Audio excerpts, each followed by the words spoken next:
Começamos o programa com as informações ao vivo do workshop Genômica aplicada à pecuária de corte e de leite.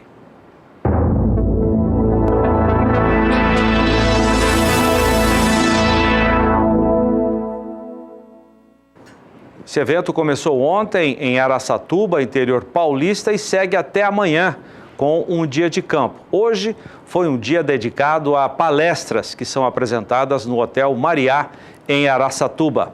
Nós vamos para lá com o Gustavo D'Angelo, que tem as informações ao vivo. Boa noite, Gustavo. Oi, Zaidan, boa noite para você, boa noite a todos que acompanham a nossa programação. Olha só, a parte técnica, do evento já terminou, as palestras, terminou agora há pouco, o pessoal já saiu aqui para fora, onde muitos já estão saboreando um churrasco especial preparado para os participantes desse 8º workshop de genômica aplicada à pecuária. Esse evento aí você acompanha, olha só essas imagens, Zaidan. Esse evento, então, como eu estava falando, é uma organização da Neogen, dos programas de melhoramento genético, Paint, DeltaGen, também da Central Leilões. O evento reúne pecuaristas, técnicos e também acadêmicos de várias partes do país para tratar de melhoramento, também de genética e, é claro, da genômica, essa ferramenta aí que vem fazendo a diferença na nossa pecuária. Para falar um pouco sobre esse assunto, eu estou aqui com o Ian Hill, CEO da Agropecuária Jacarezinho. Ian, um prazer ter você aqui com a gente. Primeiro, queria te perguntar o que você achou do evento, você que participou os 2 dias, em termos de conteúdo, de público que esteve aqui, qual que é a sua visão sobre o evento? Boa noite. Boa noite, espectadores, boa noite, Gustavo. Obrigado pela oportunidade para falar aqui. Realmente esse evento hoje surpreendente, o nível das palestras, organização, e é muito gratificante ver o que também o setor agropecuário também presente aqui, não só a parte acadêmica, mas a pecuária está aqui e se participando e entendendo do assunto, né? É um assunto de primeira importância, de sobrevivência para a pecuária, para a gente buscar um futuro forte e sólido, com resultados concretos e reduzindo custos, essa tecnologia da genômica que veio para ficar na pecuária brasileira. Agora, Ian, como que está a aplicação dessa tecnologia na agropecuária Jacarezinho? A agropecuária Jacarezinho começou na área genômica em 2008. Nós trabalhamos primeiro pela paternidade, criamos também um banco genômico grande, e em 2012 aí conseguimos fazer a DEP genômica, né? Isto foi um auxílio da Unesp, a Gensis, e também com tecnologia que eles foram buscar também na USDA nos Estados Unidos. E essa tecnologia já bastante conhecido lá naquela época, já pelo gado leiteiro, né? E hoje é uma tecnologia corriqueiro em todo o gado leiteiro pelo mundo inteiro. E nós trouxemos isso então, 2012, para a Agropecuária Jacarezinho, vem auxiliando e trazendo resultados muito gratificantes para o nosso programa de melhoramento, né? Trazendo dados mais concretos, com mais precisão, com antecipação. Então, portanto, acelerando o programa e a gente buscando o futuro mais rápido, né? O futuro ficando mais perto da gente. Exatamente. Vamos falar mais, então, sobre as vantagens reais, realmente, a partir do momento que a Jacarezinho começou a implantar essa tecnologia. O que vocês perceberam que melhorou realmente aí? Não, o que melhora realmente que o DEP que tem no touro, né? É a forma que a gente usa o DEP para medir o desempenho em diversas características do animal, né? E o DEP assistido genomicamente traz mais acurácia, que nós falamos tecnicamente, ou mais precisão, né? Você vem com dados concretos que normalmente levaria 5 anos para fazer isso com o teste progênio. conforme que você tem num bom touro que vem no central. Ele tem bastante progênie avaliado. Então nós conseguimos buscar esse resultado 3 anos antes e também botar tecnologia no modo produtor. Então aquele touro que ele está adquirido, que tem obviamente DEPs positivos, é uma garantia que é aquilo lá mesmo e que isto vai refletir na sua produção. E é uma forma fácil de se ver isso, se buscar no animal, vamos supor que seja 10 quilos positivo para desmame, né? Então os progênios dele vão dar 10 quilos acima na sua próxima safra, né? Desde que você leve em consideração a genética da mãe, que é um variável que nós não conhecemos, né? Mas a garantia que pela parte paterna, você coloca, vamos supor nesse caso aí, escolher um touro que tem um DEP positivo para 10 quilos, ou perímetro escrotal, para buscar mais fertilidade dentro do seu rebanho, é um ganho positivo mais real que o produtor pode ter. Como você disse, é uma tecnologia que realmente veio para ficar, né? A Jacarezinho, o que a Jacarezinho tem de novo para falar para a gente? Os planos futuros em relação à tecnologia? Tem alguma coisa que pode ser já adiantado? Os planos imediatos é fazer mais genoma, botar dentro do nosso banco de dados, trazer mais precisão para o trabalho. Eu acredito que dentro dos próximos 3 ou 4 anos, nós chegamos até 90% de acurácia. Isto quer dizer, nós podemos estar errando 10% para cima ou 10% por baixo. Aqueles 10 quilos nós falamos, ou é 9 ou é 11, tá?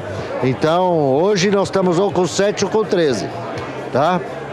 Então, isso que nós estamos focados, ampliar a produção desses animais com genômica, né?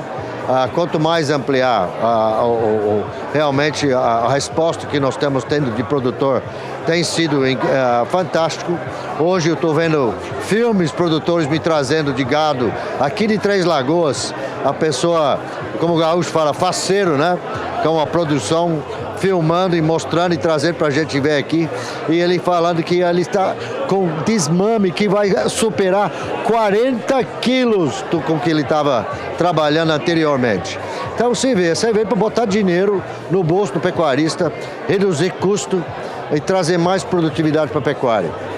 Tá certo. Muito obrigado, Ian, pela sua participação, pelas informações aqui com a gente. É isso aí. Exemplos práticos, né, de como a genômica pode ser aplicada aí na pecuária. A gente vai encerrar essa transmissão, esse link, com imagens desse churrasco especial que está sendo servido aí pela organização aos participantes que estão aqui no evento hoje. Daqui a pouquinho eu volto com outra participação, Zaidan, trazendo outro exemplo prático de como a genômica pode ser aplicada na pecuária. Eu volto com você. Valeu, obrigado, Gustavo D'Angelo. Até daqui a pouco, então. Realmente são imagens. Ô, Maurício, precisa fazer um evento desse aqui no centro de TV do canal do Boi, com essas imagens, com essa qualidade toda, porque tudo tem a ver com a genética. Você só pensa em genética quando se tem como meta, como objetivo, fazer uma carne bonita, saudável, de qualidade como essa aí. Vamos lembrar que a pecuária de leite está mais adiantada, bem mais adiantada, no uso da genômica do que a pecuária de corte. Isso vem desde a América do Norte, Canadá, Estados Unidos, a Europa. Isso está chegando no Brasil e agora o desafio é levar essas informações, essas tecnologias para a pecuária de corte também. Chamar a Juliana Rezende, que agora traz as informações do tempo para o centro-sul do país.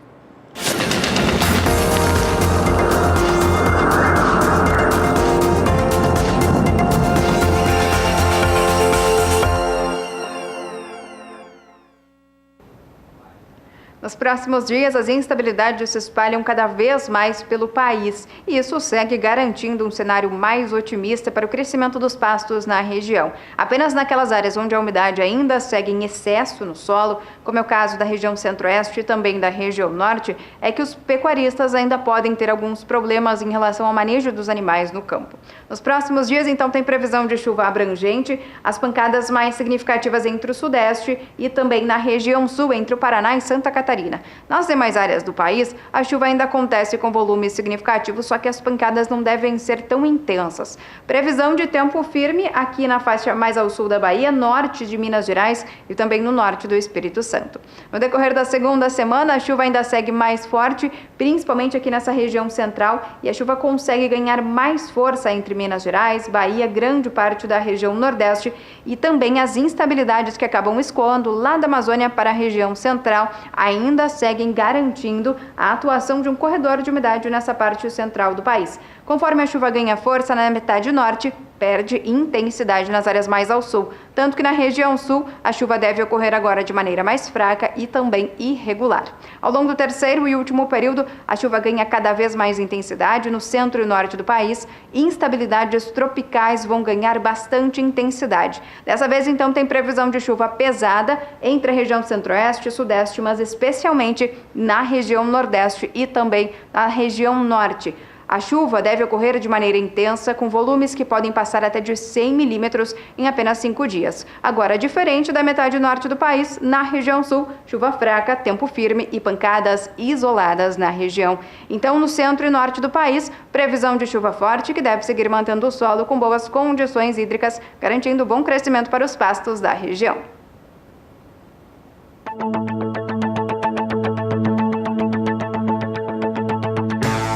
Pecuária de precisão é com o Feeder SC, o distribuidor de ração ou suplemento alimentar para semi-confinamento e gado a pasto da Casale.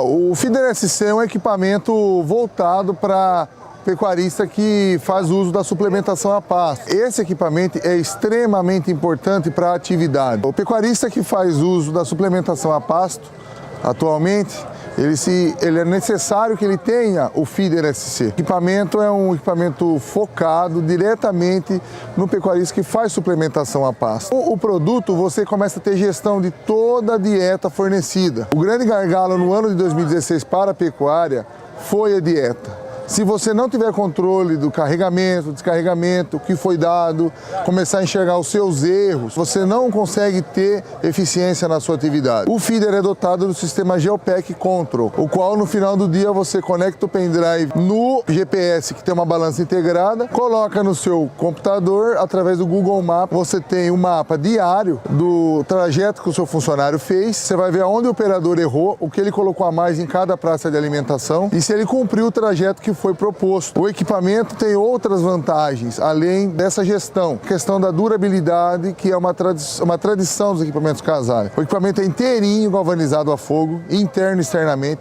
com revestimento inox e células de carga superdimensionadas. Isso daí para garantir a eficiência, durabilidade e longevidade do equipamento, sendo assim uma garantia de investimento e um investimento seguro para o produtor que adquire o equipamento. Você tem um ganho operacional e o ganho na economia, você deixa de ter desperdício. Isso aí vai te ajudar a agregar lucratividade para você ter eficiência na sua atividade de pecuária. A suplementação a pasto hoje veio para ficar. O Brasil é um país tropical, onde se tem facilidade de produção de forragem. O custo da terra está muito alto, então o pecuarista se faz necessário intensificar a sua atividade.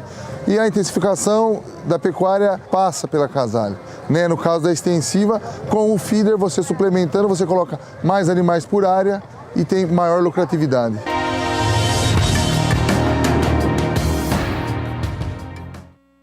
Você vai ver conosco às 8h30 da noite, no horário de Brasília, o leilão com a oferta de genética da raça Cenepal. Mas depois do intervalo comercial, você já pode começar a aquisição dos animais. Hoje é o De Olho na Fazenda, com aquela venda direta que será apresentada aqui, uma venda relâmpago dos nossos estúdios. Aí estão as imagens de alguns dos lotes que estão em oferta daqui a pouco e também no leilão de hoje à noite. Até já! 6h34 no horário de Brasília. Está de volta o quadro De Olho na Fazenda. Você já sabe, é uma venda direta, venda relâmpago que está presente em toda a nossa programação, desde o Bom Dia Produtor, com a venda de animais que irão também em oferta no leilão transmitido aqui por nós. No caso de agora, é o Senepol da Fazenda São José. Hoje tem um leilão com realização da Lei Lossati, mas a venda já acontece desde ontem. Quem está aqui conosco é o leiloeiro Eduardo Barbosa. Chega mais, Eduardo. É isso aí, Jorge Zaidan, os telespectadores que acompanham o Pecuária BR, muito boa tarde. Nós estamos aqui para falar de Senepol e Senepol do Bom. Senepol produzido aqui no Mato Grosso do Sul, Senepol da Fazenda São José, de Amauri Negrão e da Elita Negrão. Nós vamos fazer uma venda agora e durante a apresentação dos animais a gente vai falar um pouco mais desse criatório para a gente ganhar tempo. Lembrando que agora é venda de animais com preço fixo e você que comprar animais nesta venda relâmpago, você vai pagar a comissão de 8%, tá? E nós vamos processar as vendas em 14 parcelas, 2 mais 2 e mais 10, com desconto de praxe para pagamento à vista e pode colocar o primeiro lote na tela. Nós vamos mostrar uma bateria de reprodutores agora. Nosso leilão está formatado da seguinte maneira, nós temos alguns reprodutores, poucos reprodutores, depois temos uma bateria muito forte de novilhas, tá? Novilhas e bezerras, e nós teremos também algumas receptoras, alguns embriões no ventre da receptora, já com comunicado, e alguns embriões ao pé da receptora já nascido. E aí vai o pacote, vai a receptora e os embriões. Alguns já nascidos, os bezerros, e outros ainda no ventre para nascer, mas todos eles com comunicado, tudo certinho, tá? O lote número 32 é o primeiro lote que está na tela, 480 de parcela, tá? Pessoal, todos os animais dessa bateria são R$ 480 de parcela. Esse é o gás de 291 FIV. Ele é um touro da geração 2016, do final de 2016. Ele tem 15 meses só. E detalhe, a raça Senepol está difícil você conseguir erar touro para vender. Não está dando tempo de erar o touro para poder vender. Então, cada vez mais você vai ver oferta de reprodutores jovens nos leilões de Senepol. Haja visto a grande quantidade de venda que tem acontecido para os reprodutores Senepol. Esse tem 15 meses, 390 quilos, 37 de bola, já mostrando aí toda a fertilidade, né, toda a qualidade morfológica, de precocidade e tudo mais.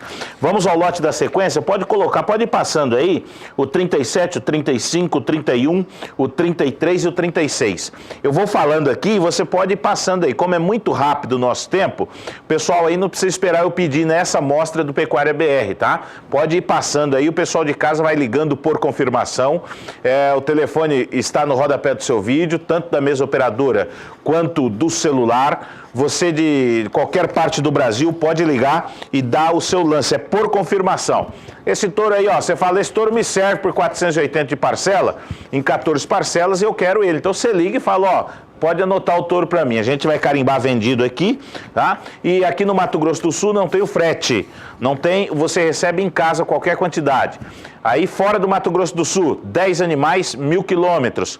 Carga fechada, qualquer lugar do Brasil, dentro da malha rodoviária, tá? E nós temos duas rotas distintas, uma que sai do Figueirão, onde estão os animais, vai até Cuiabá, tá? Via Coxim, Rondonópolis, e a outra sai do Figueirão e vai até Uberaba. E nós resolvemos mudar a rota, viu, Zaidan? Para Uberaba. Nós vamos ali por Três Lagoas e São Paulo, então vai sair para atender a clientela de São Paulo. Ontem eu falei que a gente ia via Iturama, né? Então nós mudamos a rota. Então quem comprar nessa rota recebe qualquer quantidade, sai do Figueirão, Costa Rica, Chapadão do Sul, Cacilândia, Paranaíba, Três Lagoas, Araçatuba, São José do Rio Preto, Barretos e Uberaba. Então nós vamos costurar pelo estado de São Paulo para atender também você do estado de São Paulo, tá? Esse já é o lote 35, vamos falar um pouquinho dele? Vamos ver o lote 35 aqui.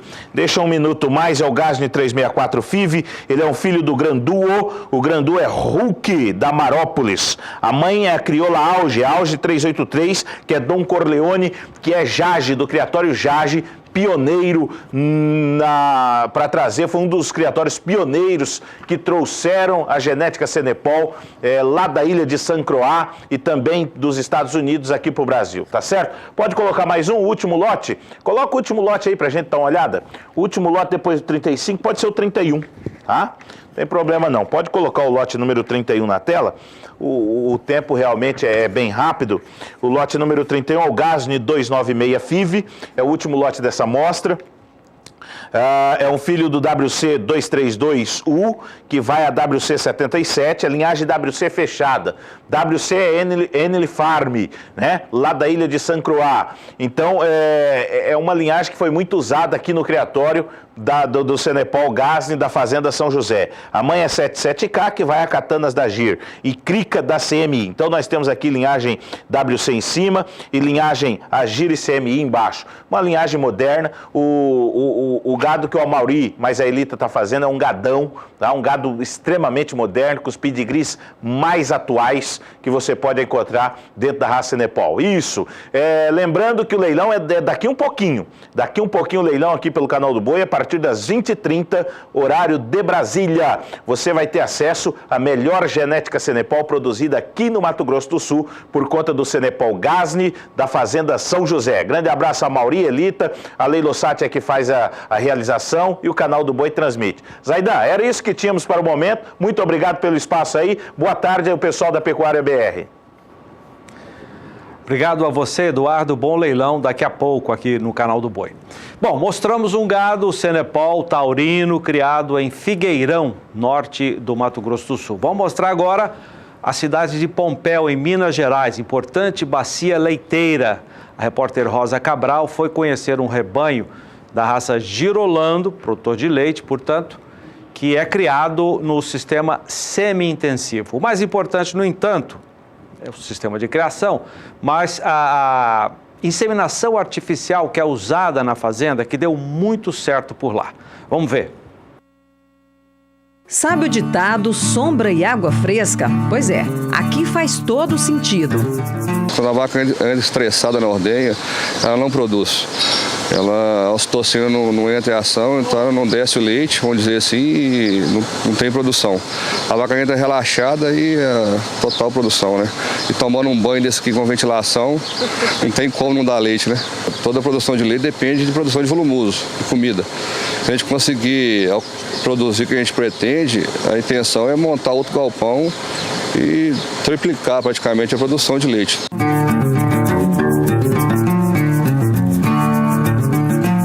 A boa expectativa é na Fazenda do Salto, do criador Tomás Duarte, geograficamente localizada pelas proximidades de Pompéu, no estado de Minas Gerais. Numa área de 85 hectares, tem na produção a raça Girolando. Os animais jovens são criados no semi-intensivo, ou seja, no coxo e no pastoreio. As vacas em lactação, em pré-parto no sistema de compost barn. É uma tecnologia americana. No rebanho, 293 animais, sendo que 130 são lactantes. A média de produção está na casa de 35 quilos de leite. As vacas são ordenhadas 2 vezes ao dia. As lactantes que exibem úberes padronizados de acordo com as exigências para alta produtividade são genética Cemex Brasil. O acasalamento é direcionado pela equipe que atende a regional. No rebanho, o trabalho é em cima de vacas 3/4, resultado do cruzamento do holandês com a vaca meio-sangue. Ela é 75% de grau holandês, 25% de gir leiteiro. e obviamente são animais que se adaptam muito bem a essa condição de clima muito quente e um clima mais seco, como é aqui a região de Pompéu. Então os animais mais voltados são acasalados com touro holandês. A gente faz essa escolha e definição dos touros holandeses através do Cemex Works, que é um programa mundial da Cemex, onde trabalha em qual touro holandês que traria mais retorno sobre o investimento, né? Então a gente trabalhando na escolha que o criador define como meta, na utilização de touros immunity, de touros muito completos na parte de saúde e também composto de ubre. Nesta galeria, os touros usados na fazenda. Anfitriões que imprimem os resultados nos acasalamentos. Immunity é um produto que só a Cemex tem, é patenteado lá no Canadá, né? Passa imunidade para as bezerras. Desde lá do bezerreiro, as bezerras tendem a ter menos doenças, né? Como tuberculose, boca branca. E realmente é visto nas fazendas. Na desmama, as bezerras Immunity normalmente estão mais pesadas do que as que não são imunes, né? E isso dá um ganho muito grande, porque a novilha chega mais rápido, a vaca vai parir mais jovem. Então hoje aqui já tem vacas de 3 partos, né? Como vocês viram aí, as vacas lá que ordenharam primeiras e segundas crias. Então assim, a gente tem um carinho muito grande por essa propriedade e pelo que o Tomás apresentou para a gente. Confiou no nosso trabalho e eu acho que hoje a gente vê o resultado, né? Lógico que vamos buscar melhorias ainda maiores para a fazenda. Além da genética, outra ferramenta Cemex Brasil, o colar que a vaca carrega no pescoço, o AI-24. Usado em mais de 50 países, com a eficiência de monitorar em tempo real a saúde e a reprodução das vacas e novilhas. Por essa antena, a rotina do animal é enviada e registrada no computador. Desde a quantidade de metros de locomoção que o animal ele caminha dentro da propriedade, toda a parte de distúrbio metabólico, a parte de doenças, enfim, ele traz com bastante tempo de antecedências, ele ajuda muito o produtor hoje a anteceder as enfermidades, né? Então o produtor ganha hoje na parte do deslocamento de abomaso, CCS alto, mastite, a parte de onde é que o animal também tem algumas doenças ligadas à tristeza, ele indica com muita antecedência também, porque realmente é um casamento, né? Hoje a propriedade não consegue ficar sem o sistema AI-24, porque ele ajuda muito no manejo, né? Hoje você tem toda a parte do computador, onde é que está mostrando o cio através do celular, você também tem no smartphone, onde é que mostra o animal que está em cio e está com problema de reprodutivo ou algum problema de saúde, né? Metabólico do animal. E o resultado da taxa de prenhez de primeiro cio, por exemplo, deu um salto na porcentagem depois que o rebanho começou a usar o sistema. A gente pulou de 30% para 50% das vacas presas na primeira inseminação. Então, quer dizer, isso é observação de si, né? A taxa de serviço melhorou, a concepção e a taxa de prenhez também melhorou bastante. Isso prova que o programa está sendo útil. A gente pegou uma vaca outro dia com deslocamento de abomaso através do 24.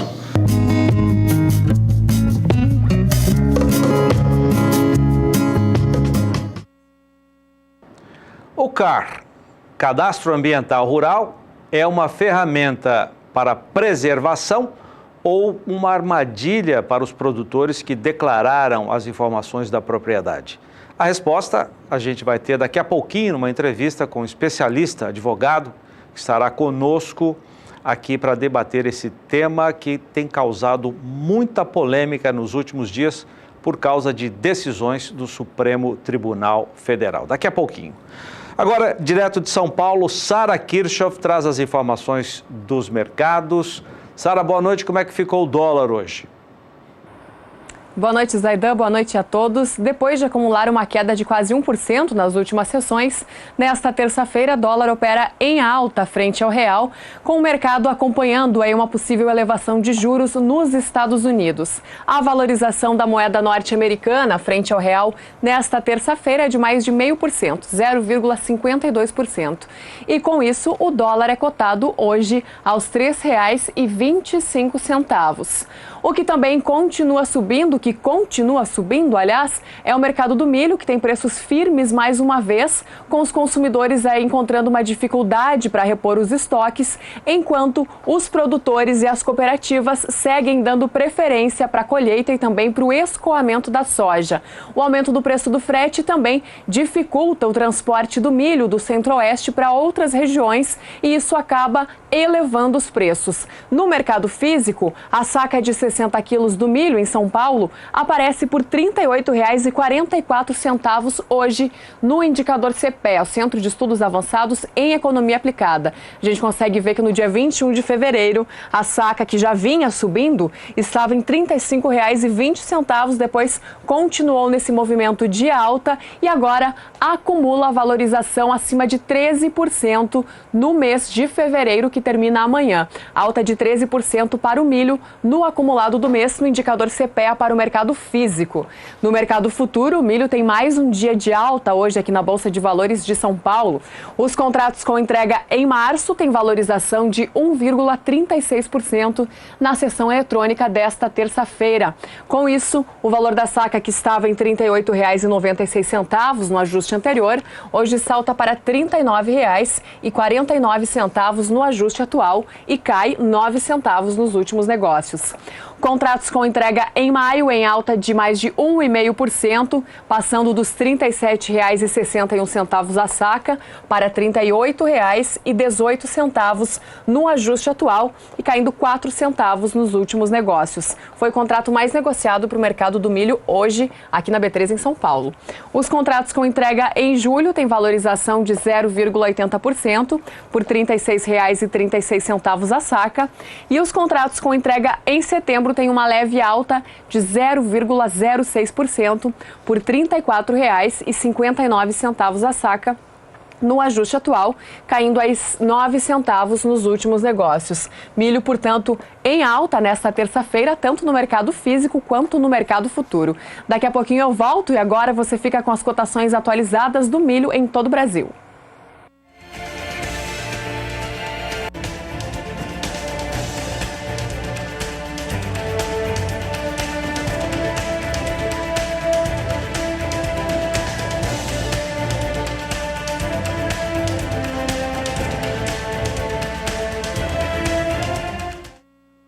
Pois é, milho em alta e o bezerro e o boi. Daqui a pouco, direto de São Paulo com a Sara.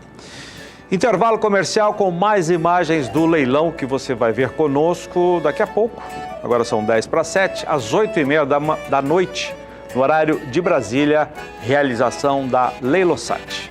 Oferta de matrizes, fêmeas e também de touros da raça Senepol. Até já. 7:07 no horário de Brasília, voltamos com mais informações do workshop Genômica Aplicada à Pecuária de Corte e de Leite.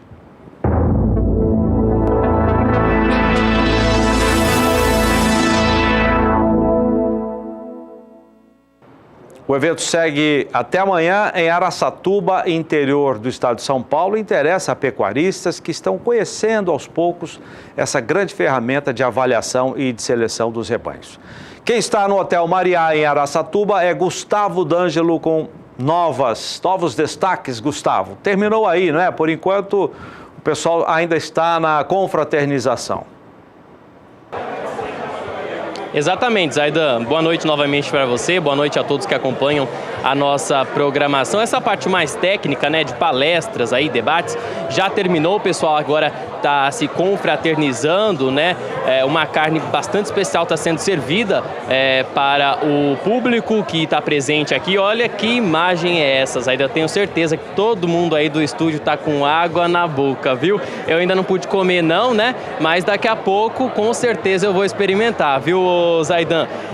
Essa 8ª edição, então, do workshop de genômica aplicada à pecuária, né, teve início ontem e seguiu durante todo o dia de hoje. E amanhã finaliza, então, com o dia de campo numa fazenda aqui em Araçatuba mesmo. Esse evento é uma realização aí da Neogen, dos programas de melhoramento genético Paint, DeltaGen e também da Central Leilões. O evento reúne aí cerca de 300 participantes, entre pecuaristas, técnicos e também acadêmicos participam desse workshop. Agora a gente traz mais um exemplo prático de como a genômica pode ser aplicada à pecuária. Eu estou aqui com o Rodrigo Briner, ele que é titular da Tulipa Agropecuária, também é presidente da Deltagen. Rodrigo, boa noite para você, prazer receber aqui. Fala um pouco para a gente o que você está achando desse evento. Desde ontem você tem participado aqui. Em termos de conteúdo, público presente, qual que é a sua visão, o seu balanço desse evento? Boa noite. Boa noite, Gustavo. Boa noite, os amigos do Canal do Boi. A prova mais concreta de que a genômica veio para ficar e veio para contribuir para o avanço não só da raça Nelore, a qual a gente cria lá na Tulipa Agropecuária, mas de todas as outras raças, é a evolução do público que a gente consegue ver aqui nesse espaço hoje, durante esse 8º workshop. Eu me lembro do primeiro workshop que eu vim aqui, do N de pessoas que tinham, as pessoas que eram mais os acadêmicos e algumas pessoas do programa de melhoramento. E hoje, depois de 8 anos, nessa 8ª edição, a gente já tem um número significativo de pecuaristas, ou seja, as pessoas que são usuárias de tudo aquilo que a gente faz na fazenda, de tudo aquilo que os programas de melhoramento colocam à disposição no mercado, né? E a gente já começa a perceber que as pessoas estão começando a reconhecer o que a genômica pode trazer de benefício para o melhoramento genético em si, independente da raça que a pessoa cria, entendeu? Rodrigo, conta um pouco agora da sua experiência lá na Tulipa Agropecuária, como que está então a aplicação dessa ferramenta no seu rebanho? Lá na Tulipa, a gente tem já um desafio muito grande, que é o desafio da precoce, onde a gente passa a desafiar as novilhas Nelore a partir dos 11 meses de idade, né? E a gente desafia até os 18 meses. E esse é o mote, esse é um dos resultados, um dos trabalhos que fez com que a Tulipa chegasse onde ela chega hoje, que a gente tem 42 touros em Central, vende mais de 700 touros por ano na parceria com o Canal do Boi e o SBA. E então a gente já tem uma diminuição do intervalo de geração nessa categoria, nas novilhas, onde a gente tem hoje praticamente 75% de prenhez até os 14, 15 meses de idade. E aí o que a gente faz? Quando a gente faz a avaliação de CPM tradicional, que é a avaliação do Deltagen, a gente pega todas as novilhas que são candidatas ao SEIP, essas novilhas é coletado o pelo do rabo e a gente faz a genômica, aí vem a DEP genômica desses animais e aí a gente consegue pegar a DEP interim com a DEP genômica, que aumenta a acurácia e a prova de tudo aquilo, de todos aqueles números que ali estão demonstrados para a gente, e aí a gente coleta essas vacas e multiplica a genética dessas vacas através dessas novilhas, na verdade, né? Através da transferência de embrião, diminuindo cada vez mais o intervalo de geração dentro do nosso rebanho. E os resultados, para quem tem acompanhado de perto o nosso trabalho, eles são fantásticos, entendeu? Acho que você vai poder até conferir isso dentro em breve, numa visita lá na fazenda. E a gente está muito satisfeito com o nível, com o quanto aumenta a acurácia e o quanto diminui o intervalo de geração. Então a economia é muito grande para quem faz realmente melhoramento genético e para quem vai ser usuário de tudo aquilo que a gente produz. Rodrigo, em quantos % do seu rebanho se aplica essa tecnologia e se a intenção de vocês é expandir aí a aplicação? Tá, hoje a gente faz mais ou menos de 35% a 40% da safra, que na realidade são os animais que são candidatos ao SEIP, entendeu? Esses animais hoje, por via de regra, dentro do Deltagen, a gente é obrigado a fazer a DEP genômica para os animais que recebem a chancela do SEIP. Então isso é feito tanto para o macho quanto para a fêmea, entendeu? E isso dá por volta em torno de 35% a 40% dos animais da tulipa. Pretende expandir isso? A gente, ano a ano, vem expandindo a tecnologia, né?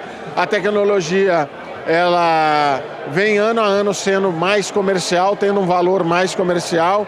É um investimento ainda muito alto que, na realidade, é aquilo que eu te falei no início. A gente está começando a perceber que a outra ponta, que é o usuário da genética, ele está começando a vir aqui, está começando a entender e começando a dar mais valor para os animais oriundos que vem com genômica, entendeu? Justamente isso que eu ia te perguntar. Você, como presidente da DeltaGen, você acha que está tendo mais aceitação aí dos criadores em utilizar essa ferramenta? Com certeza. O que a gente tem notado é o seguinte: a pessoa, o criador que passa a usar a ferramenta do melhoramento genético, ele começa a ter resultados, começa a medir os números, começa a ter resultado dos números a tudo aquilo que está preconizado na prova daquele animal. Com a genômica, esses números só aumentam a acurácia de tudo aquilo que a gente está preconizando ali, que vem dentro da DEP inteirinho do animal. Então, essa ferramenta, ela, além dela ser hoje indispensável, ela com certeza vai ficar, e eu acho que no espaço curto de tempo, ela vai ser base para vários plantéis, onde o criador que tem 2, 3 mil vacas e vai querer selecionar essas vacas para ficar, o cara tem 3 mil vacas, quer ficar com as 2 mil melhores na fazenda, porque o custo fixo de uma vaca boa e de uma vaca ruim é o mesmo. Então, esse criador com certeza vai fazer a genômica de todas essas vacas, mesmo não estando num programa de melhoramento, e com o resultado da genômica ele vai poder selecionar dessas 3 mil as 2 mil melhores, para daí sim poder dar continuidade, diminuir o custo fixo dele e aumentar a rentabilidade da fazenda. Legal, Rodrigo. Obrigado pelas informações, pela sua participação. Sucesso aí lá na sua fazenda, né, no seu trabalho seleção. Rodrigo, grande parceirão aqui do Canal do Boi do SBA. Ô Zaidan, e é isso aí, nesse clima de festa, o pessoal se confraternizando aqui, o encerramento então dessa parte, vamos dizer, técnica, né? A parte de debates, de palestras aí do 8º Workshop de Genômica Aplicada à Pecuária. Lembrando que amanhã nós temos aí um dia de campo para encerrar oficialmente essa 8ª edição desse simpósio que aborda essa tecnologia aí tão importante para a nossa pecuária. Zaidan. Valeu, muito obrigado, Gustavo. Abraço a todos aí, parabéns pelo evento em Araçatuba. Nos últimos dias, nós temos recebido, através de redes sociais, de mídias, e-mails, muitos produtores, muitas associações fazendo críticas e dando alertas, artigos de jornal também, por causa de decisões recentes do Supremo Tribunal Federal. Amanhã termina o julgamento de ações de inconstitucionalidade de artigos do Código Florestal Rural, o CAR, que é uma ferramenta obrigatória para todo produtor rural, aprovado recentemente, que está em vigor. O produtor fornece as informações da fazenda, seu passivo ambiental, o que precisa recompor de área verde, enfim. Todas as informações da fazenda são colocadas nesse cadastro. Ocorre que, na avaliação de muita gente, e aí surge a grande polêmica dos últimos dias, ocorre que essas ações do Supremo, está faltando apenas um voto do ministro Celso de Mello, que deverá ser dado amanhã, quarta-feira, no Supremo em Brasília, a decisão pode levar para uma situação que muita gente está dizendo que vai ser desfavorável e muito desfavorável ao produtor que fez o seu CAR, o seu Cadastro Ambiental Rural, que deu as suas informações. E aí, em função de tantos alertas, a gente resolveu fazer a seguinte pergunta hoje no Pecuária BR. Desde o comecinho nós estamos fazendo a seguinte pergunta: o CAR, Cadastro Ambiental Rural, é uma ferramenta de preservação ou uma armadilha para o produtor que declarou as suas informações nesse instrumento obrigatório o Código Florestal. Para responder essa pergunta, nós trouxemos um grande especialista, hoje talvez um dos maiores especialistas em direito agrário hoje no Brasil, o advogado Pedro Puccini Mendes, que está aqui conosco para responder essa e tantas outras perguntas. Estou aqui com o João Pedro também, que é o nosso analista, nosso comentarista. Muito obrigado, doutor Pedro, pela sua entrevista aqui. E fica essa pergunta: o CAR é uma ferramenta de preservação ou uma armadilha para o produtor que declarou as suas informações e que pode ser penalizado? Bom, saudações, Pantaneiras, João, Zaidan. Mais cedo ou mais tarde, essas propriedades todas seriam analisadas, né, a ponto de verificar se tem passivos ou ativos ambientais. Isso é fato. O CAR foi muito positivo, o CAR demonstrou um saldo positivo para o Brasil, né? Tanto que estávamos mudando de agenda já agora, inclusive comercializando esses ativos verdes, né? Graças ao CAR, a Embrapa apontou uma área de cobertura vegetal no Brasil de 65%, despertou interesse de estudo até mesmo da NASA de apontar uma área agricultável no Brasil muito menor do que imaginávamos. Então, a NASA assinou embaixo o estudo, do estudo da Embrapa. Sim, então veja a credibilidade dos estudos feitos graças a essa legislação nova. Então, estou procurando dar um discurso não passional, né, para o agronegócio, mas como técnico da área jurídica, como professor, né, de que uma decisão que hoje altera a legislação ambiental, que discute mais da metade do código para alterar isso 6 anos depois, é catastrófico. Então isso seria um grande prejuízo, né, na atribuição territorial brasileira trabalhar em cima desses dispositivos neste momento. Doutor Pedro, o Brasil todo, muitos anos, discutiu-se uma maneira, um código que pudesse haver uma integração entre a produção de alimentos, carnes, grãos, etc., e a preservação do meio ambiente. Isso gerou discussões, audiências públicas, o Congresso, e após muita discussão foi aprovado. Agora, nós estamos vivendo um outro fator de insegurança jurídica, exemplo do Fundo Rural, por exemplo. Agora, entram partidos políticos, entram ONGs, que muitas vezes são ONGs que são a quinta coluna, são ONGs que não defendem o interesse do Brasil, defendem interesses de fora do Brasil, e questionam 38 pontos, parece que é o número que foi colocado do Código Florestal. E como é que fica o produtor que depende disso, fica a mercê que cumpriu a sua obrigação fazendo a declaração das informações? Bom, 2 pontos. Primeiro que eu diria, até disse agora há pouco, que a gente está prestes a ver talvez uma inconstitucionalidade das inconstitucionalidades.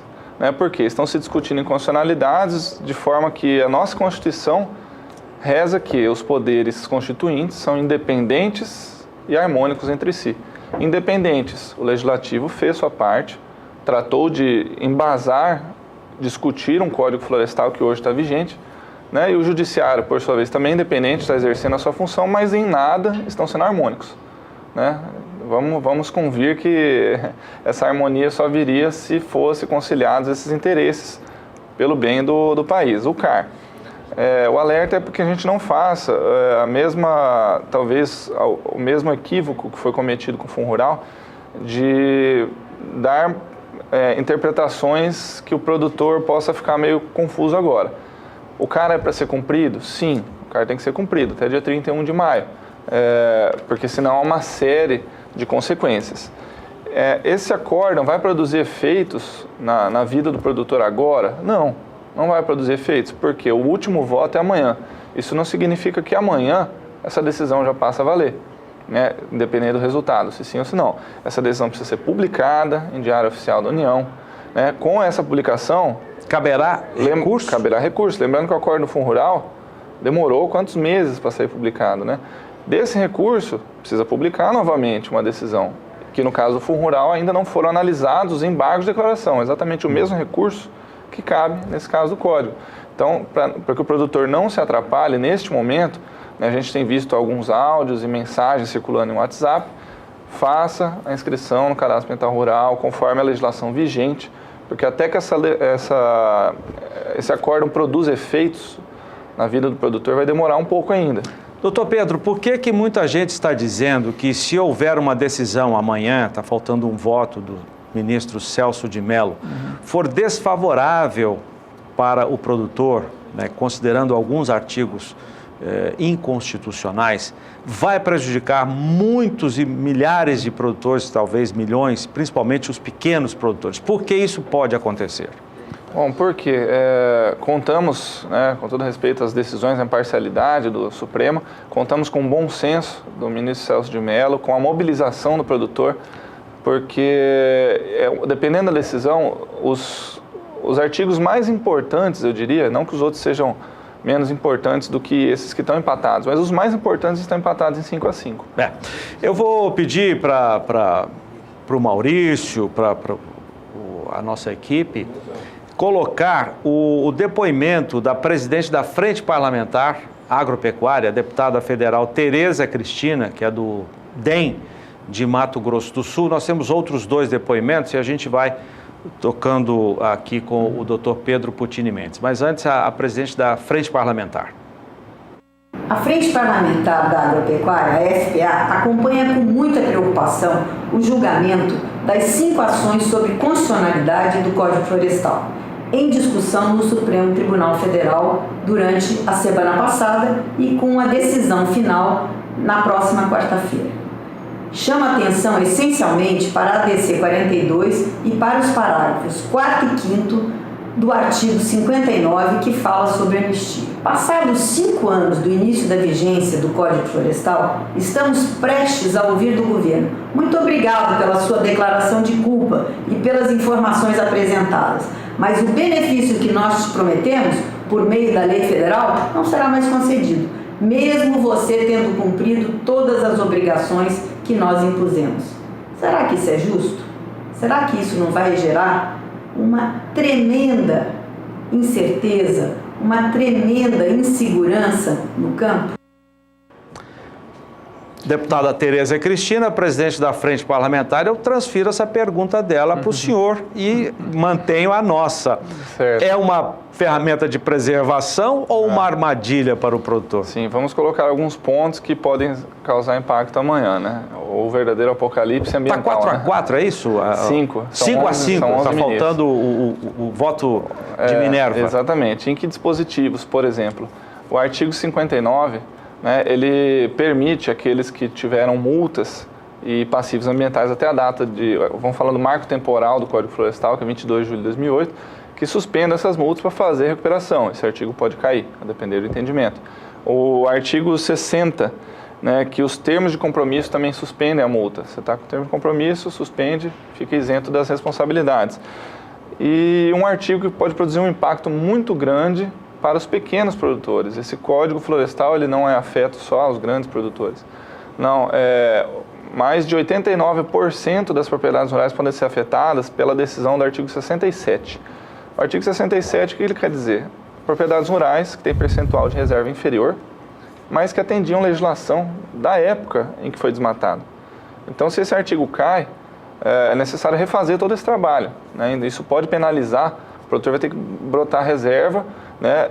Que ele não desmatou. Que ele não desmatou e quem dera ainda se não cair as cotas de reserva ambiental. Então veja o tamanho da catástrofe que pode vir de um voto. Eu vou chamar... Você quer falar? Não, só rapidinho. Esse marco temporal, que é 22 de julho de 2008, na época havia uma lei que estaria para entrar em vigor, que queria comprometer seriamente a questão dos produtores rurais.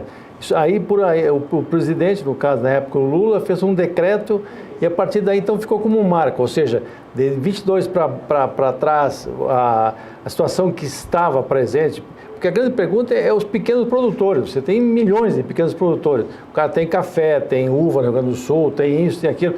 E se o cara tiver que abrir mão, o cara tem 15, 20 hectares, tiver que abrir mão de 5, 10, ele se inviabiliza em termos de já não tem uma boa renda. Não, já tem pouca. E vai ficar pior. Leite em Minas Gerais, etc, etc. Então, o código previa que, para esse pessoal, eles ficariam a situação como estava. E daí para frente, sim, aí o código agiria em cima de qualquer mudança que houvesse. está em jogo também isso, né?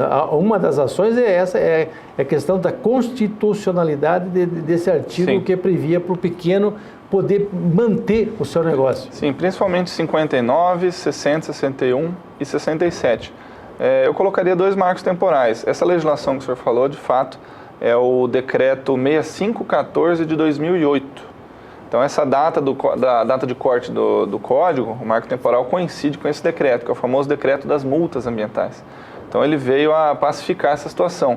Nada mais justo, já que a política agrícola do Brasil foi modificada, né? Se a gente pensar que antes de 89, aquele Código de 65 não abrigava o cerrado, porque era a política agrícola da época, para abrir o cerrado para produzir. Polo Centro, havia um programa específico para isso, né? Sim, o cerrado era nem dado nem herdado, né? E abriram tanto que foi necessária a proteção da lei. Então, essas situações, esses marcos temporais servem para isso. Serve para consolidar a situação daquele produtor que naquela época atendia uma política de desenvolvimento do país. Na Amazônia era 50% e hoje é 80%. Então, exatamente. Isso aí a legislação, o marco temporal é para isso. Como é difícil você fazer um planejamento se há possibilidade de mudanças, né, com frequência. No Brasil é difícil prever o futuro e agora também é difícil prever o passado.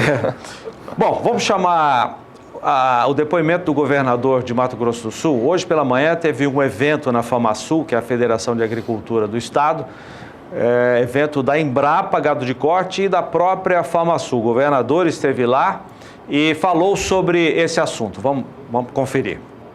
Governador, as decisões recentes do STF colocam em risco a atividade do produtor que fez o CAR, principalmente os pequenos. Qual a sua decisão sobre a sua opinião sobre essas decisões, né? O senhor sabe que amanhã o Celso de Mello vai votar aí essa questão. Qual que é a opinião do senhor? Eu acho que o Supremo está pondo em discussão algo extremamente preocupante ao campo brasileiro e principalmente ao pequeno produtor.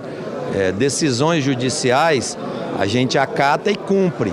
Mas essa decisão, conforme o resultado de amanhã, não sabemos qual o posicionamento do ministro Celso de Mello, pode levar a um grande problema ao pequeno produtor no nosso estado e no nosso país. Então eu não tenho dúvida que o Supremo, o ministro que tem uma extrema responsabilidade, ele vai tomar a decisão para principalmente dar segurança jurídica, aquilo que já foi feito, aos processos que foram levantados pela validade do Código Florestal, e a gente tem que aguardar amanhã, mas com muita preocupação. Conforme a decisão, pode acarretar sérios problemas aos pequenos produtores do Brasil. O produtor acaba ficando numa corda bamba, ele cumpriu a lei agora. Justamente, era a lei vigente à época. Aí vem o Tribunal Supremo e questiona a validade do Código Florestal em um artigo que afeta o pequeno produtor. Eu acho que é prematuro a gente falar sem ter a decisão final, até porque ainda tem um ministro para votar, mas é preocupante de todo o setor produtivo por essa indefinição. 5-5 é muito perigoso, a decisão pode ser para um lado ou para o outro. Se for do lado da segurança jurídica e da estabilidade do que foi aprovado, está tudo bem, mas se for do lado contrário, nós teremos aí uma série de problemas, principalmente na pequena propriedade em todo o Brasil. Doutor Pedro, o que leva a ministros a darem o seu parecer, considerando inconstitucionais esses artigos que o senhor citou que estão em questão agora? O que pode ter levado esses ministros a isso? Não, são teses apresentadas, no caso, por partidos políticos, por ONGs, pela própria Procuradoria-Geral da República. Então, são teses apresentadas por estas autarquias e órgãos públicos e tudo mais que questionam, né, segundo seu entendimento, se esse texto dos artigos são prejudiciais para o meio ambiente, né? Mas o que eu vejo no caso é que não é uma questão só de meio ambiente, é uma questão de planejamento territorial. Como que você vai planejar a atribuição territorial do país como política pública em meio a um quadro de tamanha estabilidade? Você coloca as coisas nos seus devidos lugares, né, e de repente você troca tudo. A gente está falando de um mapa do país, né? Então esse é o... Vou supor que amanhã o Celso de Mello vote com os pleitos das ONGs, etc. Cria um tumulto na sociedade brasileira porque o produtor vai ficar sujeito à ação de fiscais, promotores, etc, etc. Qual seria o caminho? Uma emenda constitucional que fizesse um novo código, alguma coisa desse tipo, para tentar regulamentar o processo? Ou a gente ficaria nessa incerteza como nós estamos vivendo hoje com o Fundo Rural? Olha, com relação ao Fundo Rural, por exemplo, a gente viu que existem várias saídas, não só a legislativa, né, que é a principal delas, como aquela resolução, né, não sei se estão lembrados, é a resolução do Senado, resolução número 15, que era do Fundo Rural. Para que seja colocada em prática uma decisão do STF, é preciso que o Senado edite uma resolução. Via de regra seria isso. Essa resolução pode modular alguns efeitos, o texto do acórdão também pode modular alguns efeitos. No mais, realmente eu concordo com o que disse, né, o governador, seria prematuro a gente dizer sem o texto final desse acórdão. Nem tudo que está sendo dito hoje, dito nesses dias de voto, é o que vai constar no texto final do acórdão. A gente precisa ver o que vai sair desse resultado.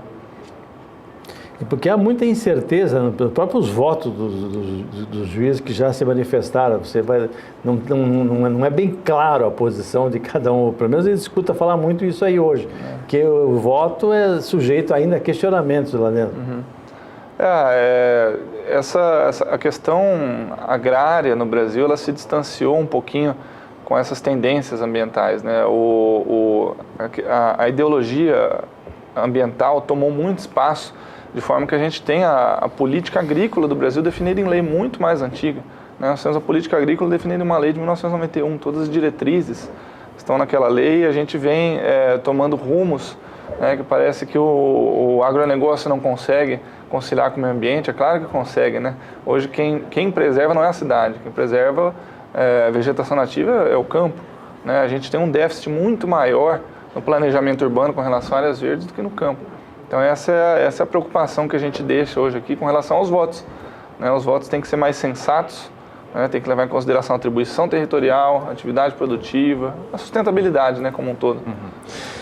Vamos ver agora o depoimento do presidente da FamaSul, a Federação de Agricultura e Pecuária de Mato Grosso do Sul. Vamos lembrar que esses depoimentos, o do governador e agora que você vai ver do Maurício Saito, foram gravados hoje pela manhã num evento na própria FamaSul, realizado em parceria com a Embrapa Gado de Corte. Nas nossas próximas atrações, você vai ver o que aconteceu hoje, mas por enquanto só os depoimentos que a gente conseguiu gravar com a repórter Kylie Rodrigues. Vamos acompanhar. Maurício, as decisões recentes do STF, né, colocam em risco a atividade do produtor que fez o CAR, principalmente os pequenos. Qual que é a sua opinião sobre essas decisões? Bom, essa decisão do STF nos traz grande preocupação a partir do momento em que nós tivemos, através do Poder Executivo Federal, a implementação do CAR, cuja consequência seria trazer a segurança jurídica e legalidade aos produtores aqui do nosso país. Por isso, a nossa grande preocupação, para que não haja uma ideologia suplantando aquilo que é de conhecimento técnico. Temos que lembrar que foram mais de 200 audiências públicas realizadas no país inteiro para que pudéssemos chegar e consolidar, através da participação do produtor, através da participação daqueles que são considerados ambientalistas, para chegar nesse CAR, cujo principal objetivo é trazer segurança jurídica ao homem do campo. E por isso, a nossa grande preocupação com essa decisão que vai acontecer amanhã com o ministro Celso de Mello. O produtor acaba ficando uma corda bamba. Não é nem uma corda bamba, a questão é de segurança jurídica, pura e simples. Não tem como se pensar em um país que queira o desenvolvimento não só sustentável, mas o desenvolvimento enquanto país, uma insegurança jurídica causada por decisões dentro do Supremo, depois de legislado e também com a participação de todos os entes que são necessários nessa participação. Lembrando mais uma vez, 200 audiências públicas, chegando ao novo Código Florestal, chegando ao Poder Executivo, exigindo o cadastramento do produtor brasileiro no CAR, e aí agora essa insegurança jurídica causada por uma possível decisão do STF. Pois é, doutor Pedro Putini Mendes, que é advogado, hoje um dos maiores especialistas em direito rural do nosso país, e o João Pedro aqui também, nosso comentarista. O que esperar então, João? Como é que fica o produtor numa situação dessa? Mais uma noite sem dormir, mais noites de preocupação? Esse é o Brasil que estamos vivendo, né, Zé? A gente vive cada dia com bastantes emoções. No ano passado foram emoções em outros campos, agora no campo jurídico. O Fundo Rural, ano passado também aconteceu o Fundo Rural, esse ano agora o CAR. E outra coisa, esse ano é um ano eleitoral, você tem mais esse agravante, isso vai virar vai ser um assunto de palanque, vai ser discutido muito em cima de palanque. O que o produtor quer fazer é ter certeza daquilo que ele cumpre a lei. A lei é essa, ele vai cumprir. Ele pode demorar um pouquinho por razões, N razões, mas ele vai cumprir. O produtor rural é o grande protetor da natureza, é o que protege a água, o que tem a vida selvagem, o que tem o que gera alimentos, dá segurança alimentar ao nosso povo, gera recursos para o país, gera emprego e volta e meia sofre essas consequências. E a produção dele nem sempre é remunerada de acordo com o custo que ele pagou para produzir. Às vezes ele até paga ou para preservar, né? Mais para produzir do que o que ele recebe pela venda do seu produto. Agora, a preservação ambiental ele não recebe nada ainda. Multa? Ainda não, né? Como eu disse, estávamos passando para essa nova agenda. Não só a negociação de cotas para aqueles que têm reserva sobrando, cadastrados no CAR, como também essa nova agenda de crédito de carbono, que estava sendo discutido no evento da FamaSul. Mas tudo isso só vai acontecer se a gente tiver um código florestal firme, consistente, sem alterações. Então, assim, até o recado que o presidente da FamaSul deixou é o mesmo que eu abri aqui a fala, né, da independência e harmonia dos poderes constituintes. Não adianta cada um ser independente nas suas atribuições se não forem harmônicos. Desse jeito o Brasil não prospera. Obrigado, doutor Pedro, pela sua entrevista aqui. João, obrigado. Bom trabalho. Nós vamos para o intervalo comercial. Daqui a pouquinho, informações da pecuária de corte desta terça-feira. Até já. 7h29 no horário de Brasília, a gente vai fechando esta edição do Pecuária BR, mostrando um vídeo enviado hoje pelo nosso companheiro e amigo, Weder Catatal Benite, que é leiloeiro rural. Ele está gravando um bom material que em breve será exibido aqui na nossa programação. Só um aperitivo para você, ele gravou na fazenda do cantor Leonardo e você vai ver agora. Aí, moçada, fazenda do Beleza. E esses pretinhos, parecendo uma jabuticaba. E aí, beleza? O que você achou? Gostou do gado aí, Catatal? Bom. Isso aqui dá pra passar no canal do Boi? Opa! Pergunta o seu Cláudio lá, ver se ele dá uma chance pra nós mostrar os merdinhos aqui, Cláudio. Beijo pra você, viu? Ah, moleque! E aí, patrão, dá uma olhada aqui como é que tá o negócio no Goiás. É isso que dá. Ó os pretinhos, ó. Pois é, um aperitivo do que o Catatal está gravando e a gente vai exibir nos próximos dias, nas próximas semanas aqui na nossa nova programação. Pecuária BR termina aqui, muito obrigado pela sua audiência. Agora o Renato Lapenta traz a nossa culinária no Brasil Gourmet e depois o Adriano Edival tem todas as informações do leilão que você vai ver conosco a partir das 8h30 do horário de Brasília.